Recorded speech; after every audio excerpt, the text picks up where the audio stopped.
கரூர் பற்றி தெரிஞ்சுக்கலாம் வாங்க. முதலமைச்சர் விஜய் கரூர் போகிறனால தமிழ்நாடு முழுசாக கரூரை பற்றி பரபரப்பாக பேசிகிட்டு இருக்கிறாங்க. ஆனால் இந்த கரூர் இன்றைக்கி நேற்று உருவான ஊர் இல்லைங்க.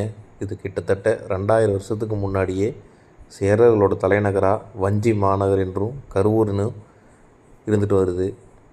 முற்காலத்தில் ஆன்பூர்ணை அப்படின்னு அழைக்கப்பட்டு இன்று அமராவதின்னு அழைக்கப்படுற அமராவதி ஆற்றங்கரையில் ஆய்வு மேற்கொண்டப்போ 2000 வருஷத்துக்கு முன்னாடியே ரோமர்களோட வாசனை திரவியங்களும் தங்க ஏற்றுமதியும் நடந்ததாக கூறுது. சேரர்களோட கருவூலம் ஆனதால் இது கரூர் அப்படின்னு அழைக்கப்படுது. இன்றைக்கி மட்டும் இந்த ஊர் சும்மா இல்லைங்க. ஹோம் டெக்ஸ்டைல்ஸில் இந்தியாவிலேயே நம்பர் 1 மாவட்டம் கரூர் தான். பேருந்து போன்ற கனரக வாகனங்களுக்கு உடல் கூடு கட்டும் தொழில் கரூரில் தான் நம்பர் 1. தமிழ்நாட்டில் வளர்ந்து வரும் மாவட்டங்களில் கரூர் ஒரு முக்கியமான இடத்த பெறுது. ஏதோ சூழ்நிலைகளால் தற்போதைய தமிழ்நாடு முதலமைச்சர் விஜய் அவர்களுக்கு கரூர் கண்டிப்பாக மனசுக்கு நெருக்கமான ஊராக தான் இருக்க முடியும்.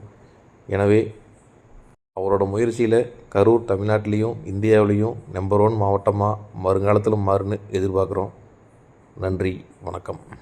இதுபோன்ற செய்திகளை உடனுக்குடன் தெரிந்து கொள்ள எம்டிவியை சப்ஸ்கிரைப் செய்யுங்கள். வீடியோ பிடித்திருந்தால் லைக் செய்யுங்கள்.